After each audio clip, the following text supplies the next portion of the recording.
National Communications team. My first time of meeting her. Nice meeting.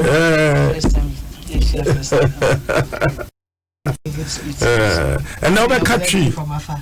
And Yabaka say fancy say she also to be fancy. Never fancy. My brother fancy can crash so. Okay, that's Yabaka fancy. I can back a chi. There be a back fancy. I offer you a fancy. And a bit back fancy, but to Sakachi.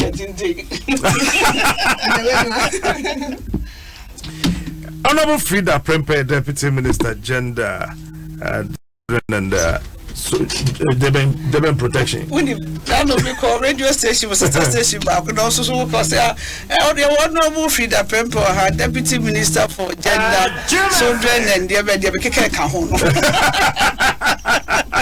Gender, Children and Social Protection. Yeah, mammy. A mouthful. Patra Mama Kwawa. Yeah.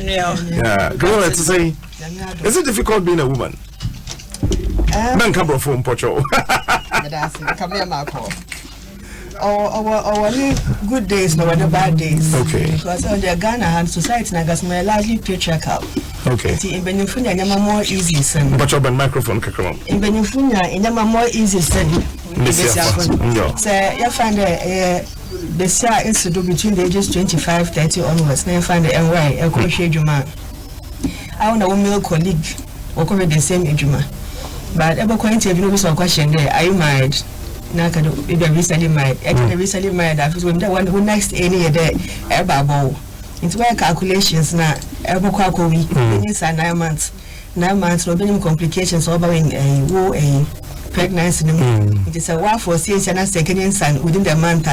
But you find a half of war a year to run probation period and about 4 or 5 months already. Yes, I could deal with complication matters. We are and some I could handle with a postnatal issues. That's right. It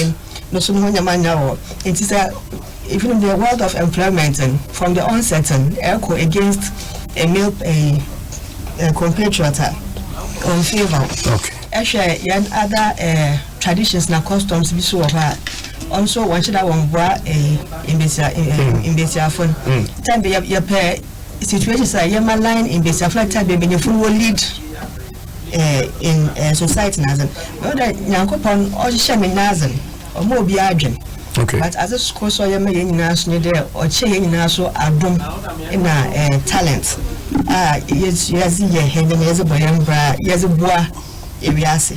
It is a young society, say young boy whom was a nurse, young one young pigeon be Safuna. A time you bad, young benefit to as a society from them in your mapana. I mean, one show this here in this. Actually, a lot of the time you're putting your focus on in this in politics. Oh yeah, but in this in politics, 13.5% in parliament at the moment. But in the area of business, in education, in health. I want to invest in what Dwaso, invest in teachers, invest in nurses and doctors, invest in engineers. Gradually, as education, you push for education of girl child. And with them coffee and woba. So what you break poverty gap now? With education of girl child. All over to break your cycle of poverty. Because you find the awi, you find the rural community. Awo. Babo Faban, na Babon or to them. Only or 2 nights of the card was a door Okunsu or Prapra. So, education facility view of her most of the time, and boys in Obako because my men back a day, Ohiana Ban, my Wababo Buan, now we take care of farming now, domestic chores. It's in them society, part of society, girl child, when your opportunities be there. Young boys, they're not poverty cycling or continue, but you to empower in Besiafon, the irrespective of mistakes and Ankasaya, young to young lift to so many of them out of poverty. As they start there, you catch one from a very young age, first 1,000 days of a child. You make them focus on nutrition, the right nutrition, early childhood development timing. We're going to pre-education, kindergarten, creche, as when you focus on education and skills training, including vocational training. Now, when you're inside the maybe I want to empowered. You will enforce one rights okay. Even though the door woman but in Shishai over there, and Baby Wawa, or my quande, I must more too. Make Marco school, my baby petit a young society.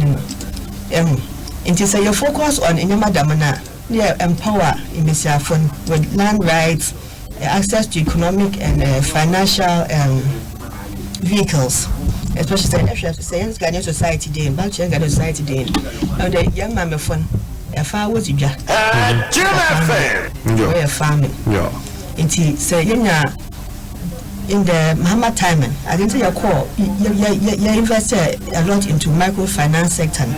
As a vehicle to empower in especially because if one never wants the car, what was the kind of DA were more accountable person in the new phone according to statistics. Sure. And it was when Kophobia a discussion was summer. We make sure the whole film. Typical women be mother beyond or make sure the new film at least number the new Quincy when you're busy and some other company when you're busy. I call them society's no man. I'm a flow woman. When you're the most deprived. But as I said, she have a big poverty cycle now. We are born in the South now. You don't maybe now. You're forced now. You're left in Crawford. But that's it. I don't come on, Frida. Frida. Yes, my or difficult to do be a busy. Am I saying easy? Yo, Captain Baby Falconjesh, and Mitia Ghana phone in a teacher, and ma, and then a year da. They be Cassa Madi or say celebrating every minute, every second. Now, 8 March, there be a DS will say, you be bought a mabasso, you be recognize a ma role in your efforts, and ye do me dear abwa of my Ghana across the world in into my dear, you do my dear sombo, into Metia. Your man penny no Metia, Mrs. Akufado, Mrs. Elodina, so 6 March so din birthday, Emmanuel Fishapa. Vesha Haja Sabira about me, or did you, dear boy, a man in Mebupa. Now, the first female chief of staff, Honorable Fremont Cell Paris, so a Babona Basso. Near mine in our Basso, my academia, or my war education, or my war health, or my war politics, and my queer for a march a Toma dear traders, a job for ma, Pama dear, butty. Say, and young ma, any oba, because it's a captain who know a pamphlet, come on to her. Oh, it took somebody's effort. To say it takes two to tango. And so, to me, swat. Oba, Nestoa, Bosumen Kuna Quent you. A bill or cry, Bosubi do any dear watchy, the Adisaka channel, the Adisu Sinu so, the Abu Horn, Bosumen Kunia, Diana Crap, so Dibi Crano, Nanny DNA day, and my bread. Need you let you know your war about Franny to her. Ya near Samba Bosso, ya ne cham the woman for school some the way ya bema and modernization, the urbanization about me bema or Becca say, ye wanted dear, but I need remember in your association Hunisa. And now share single parenting, I don't want a ma and a jam of friend be so. And so Babesia bet bonny yam aboso. Or beton ice water, or beton meko, or beton jenny, or cojo maya ma menomutia via so, and a pie in so tower in a real bow in a moo, and upon on 9 was sequence or cojo nina more faint here. Nina jumedia and Maya dintimu. It is said, nay, do say a warm ma basso, and I said, ma, she said, your kind lady, and can this all bear maybe a money in a pocket in there. And repeat no basin and some crock or man, what did you almost so? And now the nepie, what not what's number, building a one dream of future, I dream of Fran who, a idea there be away as swa, and then the American baby, a fear garden be a cheap baby crown with Mitina, a dream when I'm about Muhabaso. Now, beside question be about a man. Now, Bible say, or say, God created us also ni mu bra na wo hye wo na yem ansa na yawo. That's right. Enti your person do we ye nti na obo ba ana so obo be ma. Yakopon adum ti enne de be ma betimi aye no oba akra timi ye ma no bro so. Ye wo ma pilots, ye wo ma teachers, ye wo ma ka train, ye wo ma mo ka passes na no be free kuma say ba VIP a me free no ba ofo bus ni wie ye do na ma fo no ba na de yakoi. No, so of course, and then Metro Mass will be. Metro Mass. That's right. Many are baby so on week or NGO or no now me call the graduation and ma what train no more tractors. And ma and my father so be train no more tractors. It become buses, it be taxis. And to do media and one year mass surgeons and ma a dinner operation.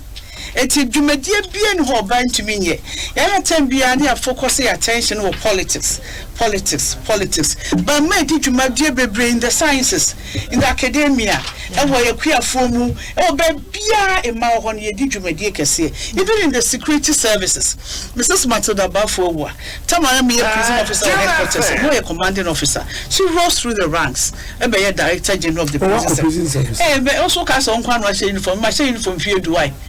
My Adom prison 10 years.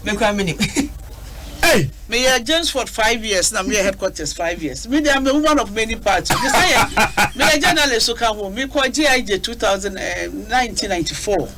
Wow. And then I almost start your master's program. So I start my master's in PR. No, so at the account. And I'm master marketing now. Say no me a money me bring my I'm a woman of many parts. But I don't know about strength thing. Okay. Me mommy you know. Obia wo wie O leveler. Near fair mommy Commander Hill. Wo wie O leveler. Obaka cho hotel bi osunyane. This work where 1 year national service for her. Those times so now you can say or take year because your mates ni na di anim 1 year. But me kwa eduru so amekoye no. 1 year no so ye no. Waso nuanu mu nyina e ko school. Wo de mpese wo hwe adwuma no. Those days na me younger I felt to say mama na tete me. I didn't know she was preparing me for a better and higher adwuma bia e da mani ma se me manage nipa bia na me ye adwuma bi wo mani.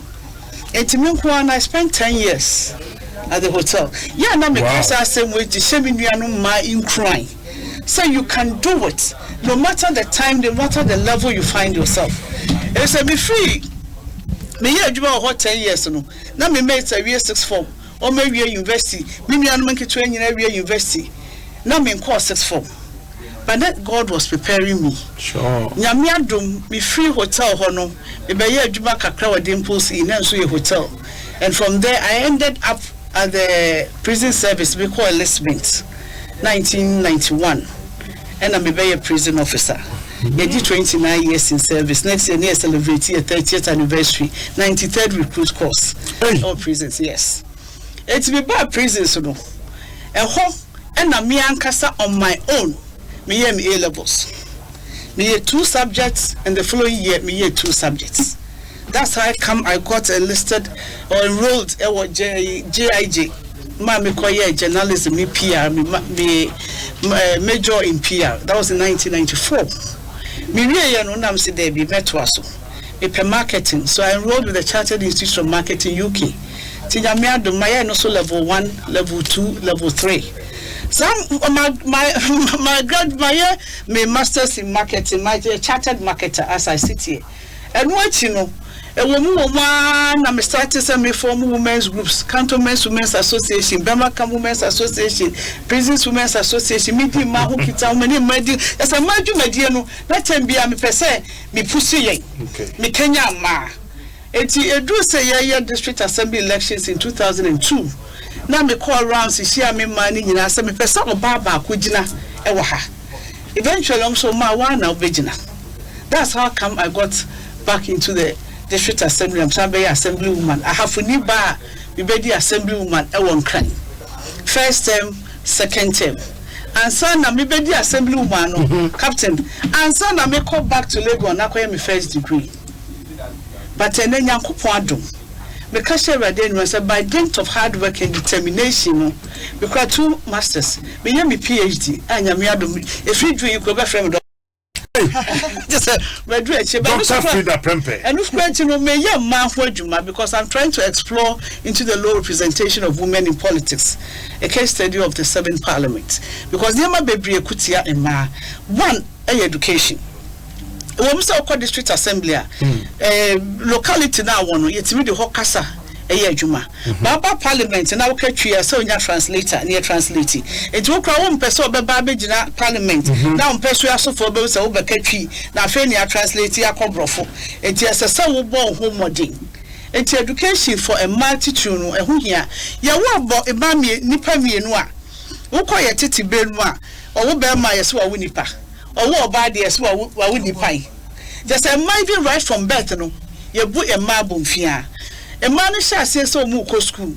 Nessika some problem kakra bi pay so ba de odi ani muka se odi ani aware etimanu abe manenko na waka akire oba obetimi abo homodi akwa akodu kakra bi no na wanhwe na irresponsible man bi so odi nyinsan eni ne marketing kiti bi odi ababa de daw teenage pregnancy na no so abofran school sam akoka akire but na de yakopon adom emrani hyehyeye wo ho. And in and out the down for from kindergarten through basic school, where a few think as some bank school. DHS so control final exam on swa, and so your chair mount. It won't mean as a man, yes, again, 20 mammy banner cotton ice water. That's right. So I'm shiny and more a man who buy. Said the name you have from kindergarten through basic school to DHS, any senior high school now. A bedroom baby no. Na equation no akoye bibi sei na ma no so na ye ticket na emema no kukoye nimu but oba no so de adwuma hye ne nsahwe and even in the financial sector banks bebre hokroma ye no policy say managerial roles and management levels no om de be hye mansa adenti o ma hu bibi unique bibi sonko o mamu say even say ekuokuo bebre ho a position baby or no yes a treasurer de yam fama oba because in so oba no this kind some manual obehwe so yi enti no ya grow akọ through financial services na o ma hu se ema yi die ne konkan ma de ade agya won a o mo bo ho ban o mo hwe so yi o mo hwe se be kwa animu o mo be grow from strength to strength ya ma me no mo tidwo a mo hwe mo ma no course universities obi an the ban so ne ban wo hwe ma me so ya ho ma che no nan no afeka bi atrotro no dia bedwom e be sam fifiri eto obi am fimi constituency ba na mo hu tracks a load do the man na ya ba dia ne ba na omo test omo teso oba tan onye process aka ye bo pitiri na hwea na me hwea hwan po na be hwe mo frɛ ya ka ma ye enti oba bia sori a ne nsadu also yi opera ohohoro otompa oye aduane odi mkola eko school wo hwe homework okoye adwuma chese nanu me ko ministry bi obi a wawo ne bed be 4 months a we resume me ko bi ne kasa ho se na odi ne nan apia bibi wo table na se so odi ne bana to basket mu abesi wo because so onye obi a obehwe no eti we nyina ye hyehyɛ bi a esese ye hwe se ye ministries no any institutions ni agencies na eye knitted together so Adom FM ni Mpensenpensenmu ha yire kwa no won kwa Adom FM asan institution no betimi aye crèche and say kindergarten na baby a obi wo no resume a obetimi and say bia woman up room and say breastfeeding room bia obi betimi akoma ne ba no fo na ba no ba beto adwumadie no so ni nyina ye ne ma ekuti ai say de na binia baker say adwuma kra me no mienu kwa akopa nipa no offer adwuma no say we kra mama 6 months probation a anche kra we benyin say when you say at 3 months o ba adwuma o wo at 3 months o ma adwuma e ba affect me production ni ade enti no productivity so be kolo enti ni nyina ye ne ma bia ekuti ama ba me de ni kanfo ano me gi say e ma ye die ene ye kanko ene ye su ni ye ban e so unique. Say young person also to identify who you are and your strengths and nurture that strength in you. Because a man be brave or even or background, you know, or the competence and everything. But do say a year election now we're encouraging it so. Mammy also Jinebia, Ujina ha bebwa, the back I said them matem DJ, and a dimbo, and I'm the Mibomba Busia Hobai, and I the Marco School Drea, and me by politics. And to not why now one bay. When I got enlisted into the prison service, a lot of people were asking, the prison they all but I told them, say somebody has to do it. Oh, we say, yen contribute to yen quota to the safekeeping of prisoners. Na say nyina ba betra your officer ka captain ka wuti we ka samre ko bi obi di to obi gina so o try me kra bon it says also be sacrifice no kokko boss nipa no ho ban say the you can also sit comfortably in your office and work it will be anyone adwuma ho hia a teacher need ye hu hia okua ni ba de hu hia woda ni ba de hu hia odumja ni ba de hia o ma wo Bema camp soldier for bia adwuma ho hia ba yemma na wo sa adwumadie mu no ese se yemphwe na yebo emma na baso hwe emma bebre ho a o ma di dwumadie abo o my Ghana pa o ma di dwumadie aboa even across Africa but silent women o ma ye recognize woman o so ye one day mini abedi so boni di na uni no kra na obo ni nua ba honorable Hanatete kra ka so Hanatete nua no so no na uni no kra obo di nua di a obehu but maybe wo hososo a omu ho eye adwuma e wo backgrounds no but ye hu wo sama no ene o say ye bon aba so maybe wo mu samu fifire omu ton wise water mini obabi a watoto kokko ma me no ne sa hu nyina ye tuntum and then the mammy and sour woman, but I besi darba no team, Momsy Mammy, I do so quite year when chroma, no mammy to throw, was a minamato tons are sour when you can tell you. A tomato tons are sour, and you can take. But some free, and ya ma, and Momako school, and mene, or mania baby papa Gina, and I affected the community, affected Mamino, I affected community no, and Timam Puntuono, so what me educate to Obano Pejanua, and you're no one year, dear said the quadria, edgy kind, decades ago no, or if you educate a man, you educate an individual, but if you educate a woman, you educate the whole nation because it's on the ripple effect on urban economic value, the social cultural value of Apeja, the education of Apeja, a be affected on the Nukuni and Ma, a basic busuyaso, a basic community so, but social parliament be estimate the name be a buaquem. The food systems and structures in place to ensure say ebenya madu do parliament Rwanda say I'm required about 60% oko South Africa so ko eni oko Sierra Leone oko Senegal Ghana is still battling between 13.5-13.8% even though say yetimi akwa eni mo kakra we are still crawling at a very snail's pace or say a pigeon but ni nyina ye say ye betimi aye each other's keeper say betimi carry ye nuanum along Seminia by you could mention I say, na me carrying along, na machine crying, na ma pejano, Macasa yemi no ya kwa, a yefua, maybe kwa mitosini, yenina yen, when ye jais ourselves, women are our own enemies. And my money do monko, almost by now some more so I'm Kuria, Puvi, and Yakota, baby, near D and Comono. And then my year who said, Mamma, so problem. My young Madia, Tembiano. In some baby, yes, ways to say, no ways to say, Messer, and ye dear na. Some women are our own enemies. The media doesn't work with me because I believe it says I may carry Minia Bay along, now me carry Maha along. I man do no, and I echo. My Dwaso Nsem member, we are more than 51% of the population in Ghana. But the thing that still we are still fighting for our spaces because our forces are not even being recognized.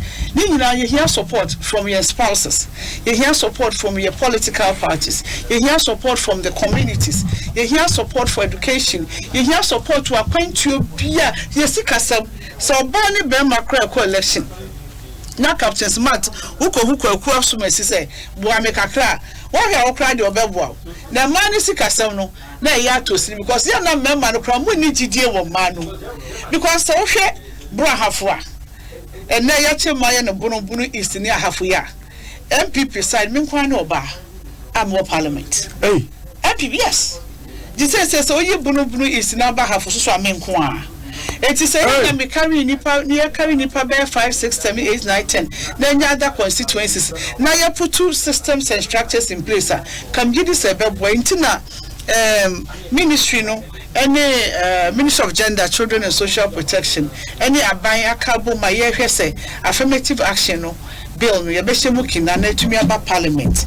The aba parliament so yebeshe ye nuanu members so support to bill no. Ye nka say ye per se ye do on many mukai. We are per se go shoulder to shoulder, shoulder by shoulder, mutu ani etia, muko ani esu yekobi. Because the gender disparity gap between a man and woman is so wide. So if you don't put some stop gaps in place, nakasa wo say man fighting, a man pushy, na yen konko yenima will not be able to achieve the gender disparity gap by 2030. Yeah, part about SDG 5. We are talking about women's empowerment, women's equality, equity. We can only do that when we put certain structures in place. And your best almost say affirmative action bill, now a one-stop gap ministry no e pushy. Now we say do parliament. Every mufia says here me here make affirmative action bill. But many because you say man so yes ada your mom you always want to be spoon-fed. Also when you know hona munkobi. Yen kasi yentumi nko ye kasi ye nimu tie gina nimu be tie gina pa but gabo no eso se ye bia ngukwam ama gabo no wantimi ambrena no ase kakra na tembia na o widen gabo no na o push a man to the background na ema ye die no e kwa achire. There's so many women who are doing so well, but e bebre susu aka kwa ma ye more with the opportunity to grow. If you don't give them the opportunity, you will not know the potentials that she has in her. And she has a man the opportunity to grow. And when the affirmative action bill no eba parliament, meaning say eba no member support because we've done a lot of stakeholder consultation. Yashemukina Emma says baby and Mpensenpensenmu bedroom. We did say cabinet yi abewa yi pumakwe makwa attending generals back and forth. And you know say we say consultation in kitahudie kakra bia ya the member parliament na when you say speaker very fair am the appropriate committee to work on it number plenary for further debates. Na honi ne dura e be pese mu nyina media for no starting more with the room. So we need the affirmative action bill to be passed into law. Said the beye beboa ema ye de ne yahemukina na man koso no so etimi akonkan na positions say man occupy na etimi occupy. We are not saying say we want to take over from you, we want to rub shoulders with when you me dey bia me ka say ma me ka na o man hin say say we dey ma me nkan ha. You withdraw your services from the bedroom to the body. No! Kambo say man, yes, so one for so pa. But Bibia from man who also say no. Oh no. And we are that prevent demonstration. Yeah, withdrawing services from the bedroom. I tell you, to the boardroom. I'm a catcher. No, say man. Yes, you know, I was saying Shemukina. And for education seriously. Now you share pomudin so your bar. Then you celebrate Women's Day. When you say Yadia Wafato, son, I was swimming Siabiano, or show a pomudin, and Mano, and now say ye ma bebre faye mu no ya pomudi ho akwantuo no se ye ma ye ni eku ho enti no se otimi kwahwehwe mogye mu hwe se awie ya mitimi e ma me hu sunsuanso bia aduane a medi e ma me hu sunsuanso bia e bia na wasikyire kosoro e bia na cholesterol kosoro ene na metese mo ka ba glaucoma ene mobile phone sisi ani si ho ani wo firi ho akotena radio wo akotena wo laptop ho wo firi akotena wo PC ho ni nyina affect ene ma boy until say ye ma ya pomudi e ho asemu ye nti three issues: the education, health, and recognition for women, especially one ma yentimi mo wo mudin a wo so wo mudi dwumadie e de boa on my God. Na mesanko Gabriela when I'm sad about women living in poverty, and it's so pathetic when you travel to other parts of the country, especially the villages. Answer a question I can present maybe bit to your kind of because I know about your gender parity aim. That's right. Currently, you are estimated say at the current pace now it's going to take us 170 years to bridge the gap. And the affirmative action bill no can as here now you cream and banning Bema. You can't say a person and Bema be compete a competition, but your per se and your manner and Bema no benefited from no. Yes, you have equal access to side and your mano. Example, I made the fire say, you never compare Juma. But as I said, me, my wife, my bedroom, me, call I need to know. What can I say that be? We know about first year probation, 6 months already gone. I had the mano. Between the two options, no, we rather settle on the man. You know, but if we have a bill in Iceland on equal pay, for example, it's a law that it was passed 2 years ago that when you recruit a male and a female, you do not discriminate on their incomes. So if you are employed at 35,000, the female has to be employed at 35,000. You've gone beyond that. Then you need that problem. Now I'm giving an example on what affirmative action is. You know, so there's a law like that which grants that there's equality. But as she was saying, once you have that affirmative action bill in place now, and able to make create other frameworks, other policies now, the debate now almost now the issue of rural poverty. We say, yeah, rural folks no, or more economic livelihood, depends on where you are. Agriculture, petty trading, or fishing in some communities along rivers and lakes and by the sea. Say you did in Shaya. Say Obano, or look kind of went to me any opportunity. Uncle school, uncle education, and benefit here. And see at the end of share to her. I remember also very appreciated say, oh my leba, and fast I movie. And say your education is attractive to my minister. Say health, for example. Everybody should get access to health. We say under Mahama administration, the chief's compound to be. So you'd be expanding health infrastructure. Because SDG 5 no, a big nine, gender equality, a big nine, a general and service, which are all part of the SDGs. It's now health, it's now education, and it's now economic empowerment. So you saying nine here. Say young boy and man, and I really and your money will be a affected and banner. Now young person lose some moment major. We lose our women before their time is up. They are greater to call them. Well, it's a shape a bray, or what I say, yet in a shape. And I buy back conquer as I say, because government's mission to be in now. But as I empower your NGOs, no, any social entrepreneurs. I'm also able to make a boy. Every political parties they call into like campaign A, for example, to see Anna. I started. Yaba Emma, you say, you be promise some was na afedi Aquania Yanka. And but but me push agenda to keep the political and the politicians and the governments on their feet. It's actually the NGOs and civil societies because they represent Sa and Bano. I'm not going to say, we shall go say, into you say. Sano and a bit pager, Sa embassam more. Because you can say if we are going to allow the system to run its own course, once 70 years, so that we're going to do. And already, no, the chocolate successes, baby, because when this whole International Women's Day started, like in the year 1917, thereabouts, no, up to this year 2020, we've achieved a lot as women. First, no, women were not even allowed to go to work. Women were not allowed to vote. Women were not allowed to own properties. Women were not allowed to even have bank accounts without their husband's approval. Since you understand money in local countries, you'll be a chum. That's right. And the opportunities, no, a build, but there's still a lot for us to do. And say, you may need this and share never. And the bit with that bridge, rural poverty, no, and say, you're fine sharing Google. By and large, no, we find it difficult to break the poverty cycle. Our program to say planting for food and jobs. I will support rural folks with inputs. This is Niagano. Okay. But a somewhat expanding markets and so more. Okay. Because opportunities need more opportunities to say me was say.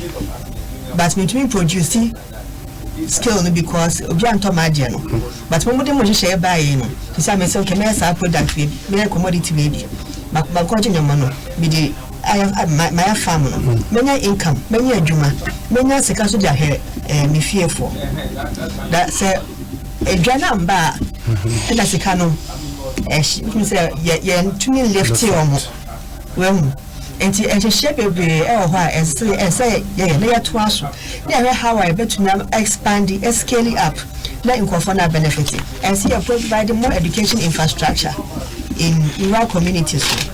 And then Mahama Time, say, apart from take our schools under trees, any investing more in basic schools infrastructure. When you say you started our community SHS programs, so like how are your educational system from kindergarten to primary, who's a whole business. But who call GSS a course of infrastructures now anyone into now. Yet me left base for Nina into GSS to SSS. Or policy on free SHS no. Now by the sense a pager from basic no to SSS as a chunk like that. But say you create infrastructure never supported Sardiana. And it should be affecting education, your education. That's what in Kofona Gasana you invest in Omono. I per se, your empowerment. A better stage, no education, and how not you expect to say a better human development capital. It's any now a government and a national idea. I say in what politics? I mean, we saw a difficult so your ban or your politics for Ghana.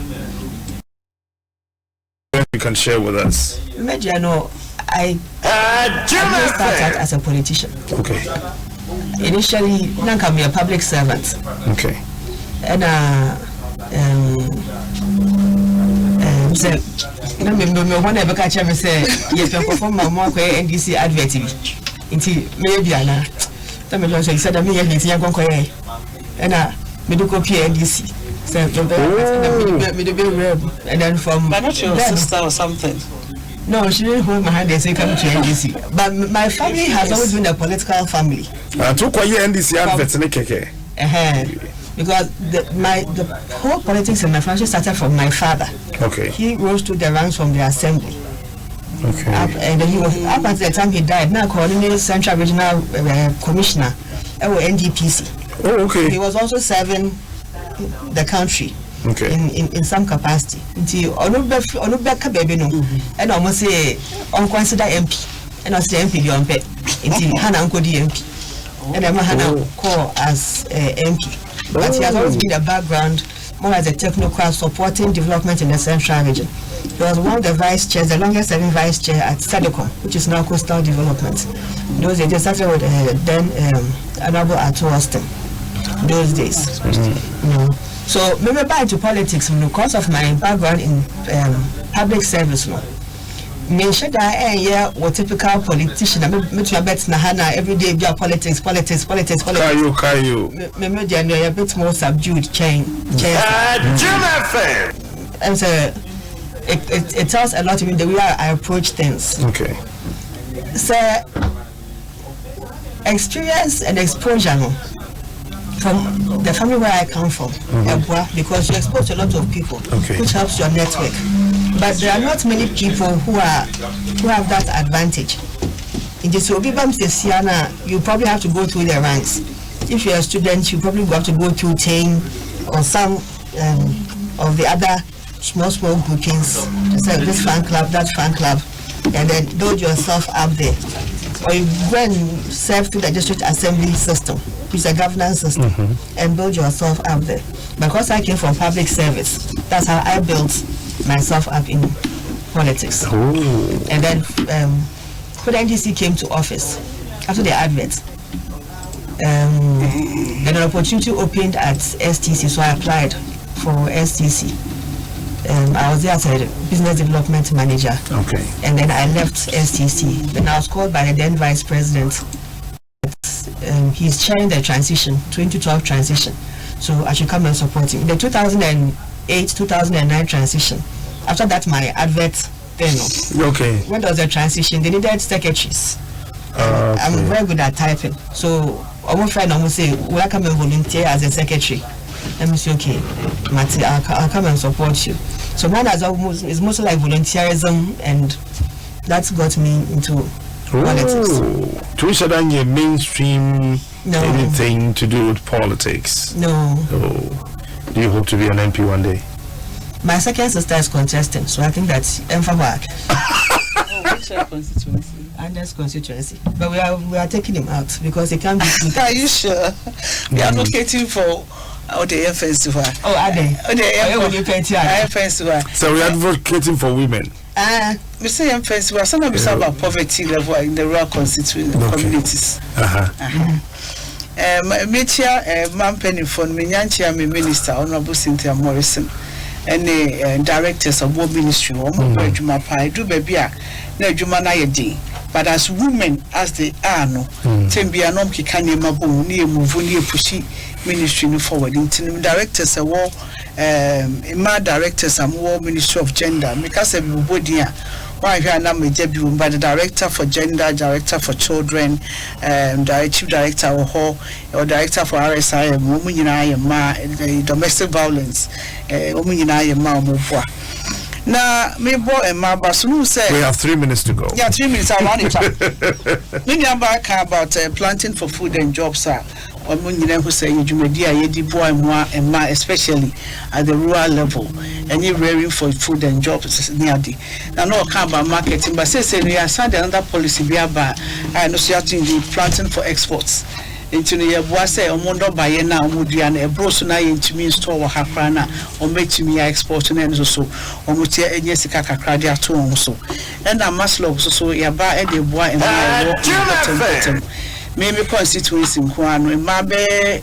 400 to 500 and ya mom sikaka kanya ke bia nya kese se bia 5,000 10,000 we do okwan we have 500 Ghana na 1,000 Ghana cedis 200 to start a small business e betumi ya hwe no amana boa no nti ni nyina eba abeboa and our ministry no so put a lot of measures in place ye de boa ma titu ye laws ye de adwuma no ye wo domestic violence act ya pass into law dada ye human trafficking law ye wo children's act no ho Dina ya dia ebo and maho by say ya come masem yet me domestic gender based violence in film but the my baby or your maya kayaka de power teach you wa yase enti ya kai member ni say emran wo ho it's a running yanche wa obeka say many ho yes so mo emman ho ba many teach you ya maya na mo defile wo mo rape wo mo ne ba kokra hospital sebi ya say na manaka na wodie no ya best yes sa na ma wanyina no besia no kwan ya maye and the chief executives named Pennyfua. Yeah, we took 27 years. We're coming girlfriend 14 years on you.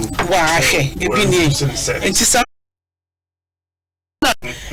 Remember now, so we compare Juma. Remember, yes, because 6 months no crown and affect productivity. Also, the Jumani Kakra needs for web brands and a big issue. Big issue, as I say, I come from national service. And sex for grades, sex for jobs, sex for waste, sex for everything. A good man, you must see a same man. Almost shame and so said the young man, you put a certificate, and the man put a certificate.